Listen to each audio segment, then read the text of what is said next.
तर आज आपण पाहणार आहोत की आपला जो परिसर अभ्यास भाग 2 मधला उत्क्रांती हा पाठ आहे. या उत्क्रांती या पाठाचं सविस्तर असं स्पष्टीकरण मी आज तुमच्या समोर करणार आहे आणि यातील जे महत्त्वाचे मुद्दे आहेत त्या मुद्द्यांवरती आपण चर्चा करणार आहोत की जेणेकरून या उत्क्रांती या पाठावरती जर आपल्याला नवोदय विद्यालयामध्ये आपल्या परीक्षेमध्ये जर या ठिकाणी ऑब्जेक्टिव्ह प्रश्न जर आपल्याला विचारले तर त्यावरती आपल्याला त्याचे उत्तर येण्यासाठी आणि उत्तर अचूक पद्धतीने आपण गोल करण्यासाठी आपल्याला याचा फायदा होईल. आणि या पाठामध्ये जे काही महत्त्वाचे मुद्दे आहेत ते आपल्या लक्षात बसण्यासाठी मी त्याचं सविस्तर असं स्पष्टीकरण तुमच्यासमोर ठेवणार आहे. तर आता उत्क्रांती म्हणल्यानंतर उत्क्रांती म्हणजे काय हा पहिला प्रश्न आहे आपला. उत्क्रांती म्हणजे काय तर सतत आणि संथ वेगाने होणारा जो बदल असतो तो म्हणजे उत्क्रांती होय. तर या उत्क्रांतीचं स्पष्टीकरणच करायचं म्हटलं आपल्याला तर या ठिकाणी आपल्याला पुढील प्रमाणे स्पष्टीकरण त्याचं करता येते की पर्यावरणातील जे बदलांशी जुळवून घेण्याच्या आणि आपले अस्तित्व टिकवून धरण्याच्या प्रयत्नात एखाद्या विशिष्ट प्राणी जातीमधील प्राण्यांच्या शरीर रचनेत काही अंतर्गत बदल घडून येतात. म्हणजे पहा आता काही आपल्या जे पर्यावरणामध्ये जे प्राणी असतात या पर्यावरणामध्ये काही बदल होत असतात आणि पर्यावरणातले जे बदल आहेत या बदलांना जुळवून घेणं आणि आपल्या स्वतःचं अस्तित्व टिकवून ठेवणं याचे जे प्रयत्न असतात या प्राण्यांचे तर या प्रयत्नामध्ये एखाद्या विशिष्ट प्राणी जातीमधील ते प्राण्यांच्या शरीर रचनेमध्ये काही अंतर्गत बदल घडून येत असतात. म्हणजे आणि कालांतराने तेच बदल हे त्या प्राणी जातीच्या पुढील पिढ्यांमध्ये आनुवंशिकतेच्या रूपामध्ये ते धारण करतात. त्यामुळे काय होतं की अशामुळे प्राणीजाती म्हणजे मूळ प्राणीजाती ज्या आहेत त्या मूळ प्राणीजातीपेक्षा काही वेगळ्या असणाऱ्या वैशिष्ट्ये असणाऱ्या अशा काही नवीन प्रजाती ह्या उदयाला येत असतात. आणि ही उदयाला आलेली नवीन प्रजाती जी आहे तर हिची जी उत्क्रांती आहे ती ही अधिक असते उत्क्रांती आणि या प्रक्रियेमध्ये अनेकदा मूळ प्राणीजात ही नष्ट पावते. या ठिकाणी आपल्याला असं सांगितलं आहे की उत्क्रांती या शब्दाचा अर्थ म्हणजे सतत आणि संथ वेगाने होणारा बदल आहे आणि त्याचं स्पष्टीकरण आपल्याला असं सांगितलं आहे की या पर्यावरणामध्ये जे काही बदल होत असतात हे बदल जे आहेत ते हे बदल जुळवून घेणं आणि आपलं अस्तित्व टिकवून ठेवण्यासाठी जे प्राणीजाती आहेत त्या काही विशिष्ट प्राणीजातीतील प्राण्यांच्या शरीर रचनेमध्ये काय होतात की त्यांचे अंतर्गत बदल घडून येत असतात आणि हे अंतर्गत बदल घडून येत असताना त्या प्राणीजातीच्या पुढील पिढ्यांमध्ये ते आनुवंशिकतेच्या रूपामध्ये ते पुढील पिढ्यांमध्ये ते धारण करत असतात. अशा वेळेला काय होतं की अशामुळं या आनुवंशिकतेमुळं मूळ प्राणीजाती ज्या आहेत त्यांच्यापेक्षा काहीतरी वेगळी वैशिष्ट्ये असणारी एक प्रजाती उदयाला येते आणि ही नवीन प्रजाती मूळ प्राणीजातीपेक्षा अधिक उत्क्रांत असते आणि या प्रक्रियेमध्ये अनेकदा काय होतं की जी मूळ प्राणीजात आहे ती नष्ट पावत असते. म्हणून अनेकदा मूळ प्राणीजातीपासून एकापेक्षा अनेक उत्क्रांत प्रजाती निर्माण होतात. म्हणजेच उत्क्रांतीची ही संकल्पना आपल्याला स्पष्ट स्वरूपामध्ये आपण या ठिकाणी सांगितलेली आहे आणि ती उत्क्रांतीची संकल्पना ही सुस्पष्टपणे सांगणारे कोण आहेत तर ते चार्ल्स डार्विन हे शास्त्रज्ञ आहेत. चार्ल्स डार्विन या शास्त्रज्ञाने उत्क्रांती म्हणजे काय ह्याची संकल्पना एकदम सुस्पष्ट पद्धतीने केलेले आहेत. तर चार्ल्स डार्विन हे नाव तुम्हाला लक्षात ठेवायचं आहे. हा आपल्याला प्रश्न येऊ शकतो. पृथ्वीवर पूर्वी डायनोसॉर वर्गातील प्राण्याच्या अनेक महाकाय प्रजाती होत्या. आता या पृथ्वीवर आपल्याला सुरुवातीला कोणती प्रजाती होती प्राण्यांची तर डायनोसॉर वर्गातील प्राण्यांच्या अनेक महाकाय प्रजाती होत्या आणि या प्रजाती अचानक नष्ट होण्यामागचे कारण काय आपल्याला विचारलेलं आहे. तर या प्रजाती नष्ट होण्याचं मागचं कारण जे आहे ते म्हणजे निसर्गातील संकट किंवा पर्यावरणात झालेला आकस्मिक बदल.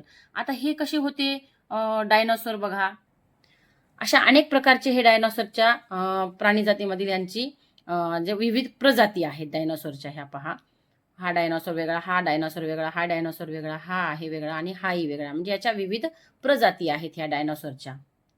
आणि या डायनासोरच्या प्रजाती नष्ट होण्यामागचं कारण काय होतं की निसर्गामधील संकट आणि किंवा पर्यावरणात झालेला आकस्मिक बदल यामुळे डायनासोर सारख्या महाकाय प्रजाती नष्ट झालेल्या आहेत असं मानलं जातं. आता या ठिकाणी आपल्याला विचारले की पक्षी कसे निर्माण झाले तर पक्षी कसे निर्माण झाले पहा की पंख असलेल्या डायनासॉरचे काही प्रजाती उत्क्रांत होऊन त्यांच्यापासून काही पक्षी निर्माण झाले.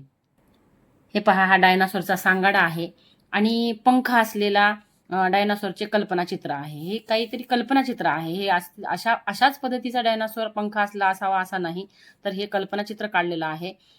या पंख असलेल्या डायनासोरचे काही प्रजाती ज्या आहेत, या प्रजाती उत्क्रांत होऊन त्यांच्यापासून काही पक्षी निर्माण झालेले आहेत. तर पक्षी कसे निर्माण झाले म्हटलं तर पंख असलेल्या डायनासोरचे काही प्रजाती उत्क्रांत होऊन त्यांच्यापासून काही पक्षी निर्माण झालेले आहेत. आता पहा, सजीव सृष्टीची निर्मिती कशी झाली. तर या ठिकाणी सजीव सृष्टीची निर्मितीची सुरुवात ही आदिजीव या एकपेशीय सजीवापासून झालेली आहे. तर सजीव सृष्टीची निर्मिती कशी झाली, तर सजीव सृष्टीची निर्मितीची जी सुरुवात आहे तर आदिजीव या एकपेशीय सजीवापासून झाली.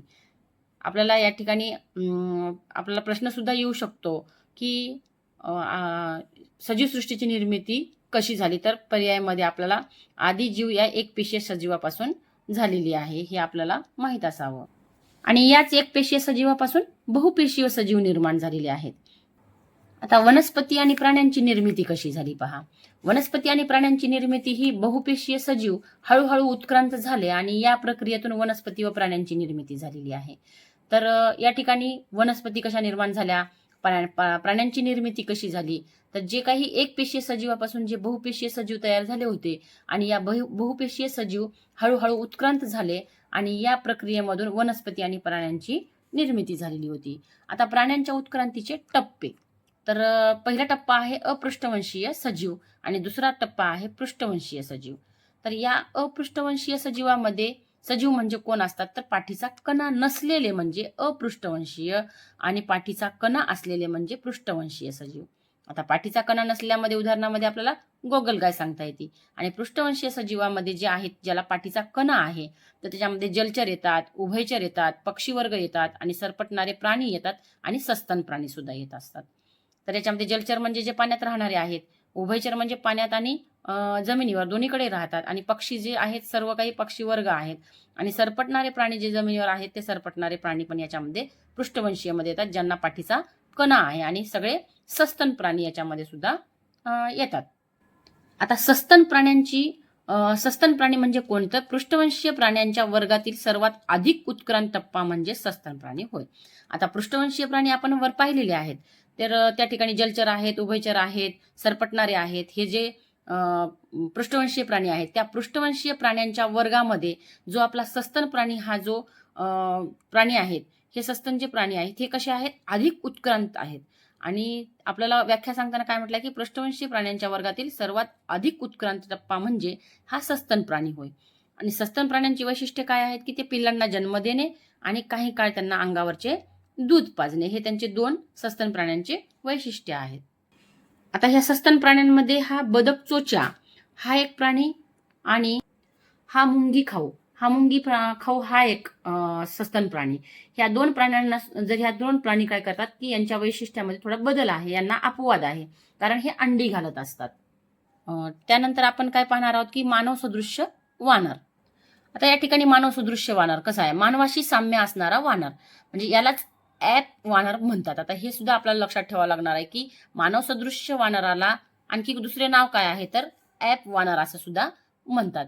तर हे आपण लक्षात ठेवलं पाहिजे. मानव सदृश्य वानर हा मानवासारखा दिसणारा आहे वानर आणि त्याला ॲप वानर असं सुद्धा म्हणतात आणि यांच्यापासून क्रमाने उत्क्रांत होत होत मानव प्रजाती अस्तित्वात आली. आता मानवाची प्रजाती कशी अस्तित्वात आलेली आहे, तर मानव सदृश्य वानर हा जो आहे तर यांच्यापासून यांनी हे जे क्रमाक्रमाने उत्क्रांत होत गेले आणि उत्क्रांत होत असताना मानव प्रजातीची ही अस्तित्वात आलेली आहे.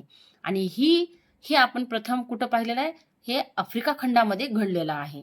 म्हणजे ही उत्पत्ती जी झालेली आहे मानव प्रजातीची तर ही कुठं घडली, प्रथमतः आफ्रिका खंडामध्ये घडलेली आहे. आपल्याला यावर सुद्धा प्रश्न येऊ शकतो, मानवाची उत्पत्ती कुठे घडलेली आहे, तर हे प्रथम मानव प्रजातीची उत्पत्ती ही प्रथम आफ्रिका खंडामध्ये घडलेली आहे आणि या मानवालाच आपण आदी मानव म्हणत असतो. तर अशा पद्धतीने आपण उत्क्रांती या पाठामध्ये, उत्क्रांती म्हणजे काय, पृथ्वीवर डायनासोर वर्गातील अनेक महाकाय प्रजाती होत्या डायनासोरच्या हे पाहिलं महत्वाचं. आणि या प्रजाती अचानक नष्ट होण्यामागचं कारण जे होतं की पर्यावरणामधला बदल आणि निसर्गातील काही संकट यामुळे या प्रजाती नष्ट झाल्या आणि हे पक्षी कसे निर्माण झाले, तर याच डायनासोरचे जे पंख असलेले डायनासोर होते त्यातील काही प्रजाती उत्क्रांत होऊन त्यांच्यापासून काही पक्षी निर्माण झाले. त्यानंतर सजीव सृष्टीची निर्मिती कशी झाली, तर सजीव सृष्टीची निर्मिती ही सुरुवातीपासून आदिजीव या एकपेशीय सजीवापासून झाली आणि याच एकपेशीय सजीवापासून बहुपेशीय सजीव निर्माण झाले. हेच बहुपेशीय सजीव हे उत्क्रांत होऊन हळूहळू त्या प्रक्रियेतून वनस्पती आणि प्राण्यांची निर्मिती झाली आणि नंतर ह्या प्राण्यांच्या उत्क्रांतीचे टप्पे झाले अपृष्ठवंशीय सजीव आणि पृष्ठवंशीय सजीवामध्ये. तर या पृष्ठवंशीय सजीवामध्ये प्राण्यांच्या वर्गातील सर्वात अधिक उत्क्रांत जो टप्पा होता तो सस्तन प्राण्यांचा होता, त्याला सस्तन प्राणी म्हणतात. यांची वैशिष्ट्य म्हणजे पिलांना जन्म देणे आणि काही काळ अंगावरचं दूध पाजणे. त्यानंतर मानव सुदृश्य वानर, मग मानवाशी साम्य असणारा वानर दिसायला लागला म्हणजे तयार झाला. यालाच ॲप वानर असे सुद्धा म्हणतात आणि यांच्यापासून क्रमाने उत्क्रांत होत होत मानवाची प्रजाती निर्माण झाली आणि ती अस्तित्वात आली आणि ही प्रजाती अस्तित्वात येणं हे आफ्रिका खंडामध्ये घडलेलं होतं आणि या मानवालाच आपण काय म्हणू लागलो की आदी मानव म्हणू लागलो. हे या सर्व या पाठामध्ये उत्क्रांती या पाठामध्ये आपल्याला पाहायला मिळते.